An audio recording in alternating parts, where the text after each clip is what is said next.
Mathematic হ্যাক্সের নতুন আরো একটি ভিডিওতে সকলকে স্বাগতম। আজকে আমরা নতুন একটি সমস্যা নিয়ে হাজির হয়েছি। আজকের প্রশ্নটি একটু ক্রিটিক্যাল, যা আমরা বিসিএস এর মতো এক্সামেও আসতে দেখেছি। আজকের সমস্যাটি হলো 1990 সালের 1 ফেব্রুয়ারি যদি বৃহস্পতিবার হয়, তাহলে 1991 সালের 1 ফেব্রুয়ারি কি বার হবে? 1990 সাল অধিবর্ষ নয়। 1990 সাল কি অধিবর্ষ নয়।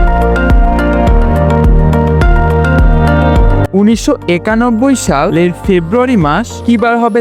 তাহলে 1990 সালের ফেব্রুয়ারি মাস বৃহস্পতিবার হলে 1991 সালের ফেব্রুয়ারি মাস শুক্রবার হবে। শুধু এক যোগ করে দিলেই হবে। তাহলে উত্তরটি কি হবে? শুক্রবার। এটা একটু থিওরিটিক্যাল ক্রিটিক্যাল কোশ্চেন। এরকম মজার ম্যাথমেটিক্স শিখতে আমাদের ইউটিউব চ্যানেলের ম্যাথমেটিক্স হ্যাক্স প্লেলিস্টটি সেভ করে রাখতে পারো। আজকের মতো এই পর্যন্ত। নতুন কোনো সমস্যা নিয়ে আবার দেখা হবে।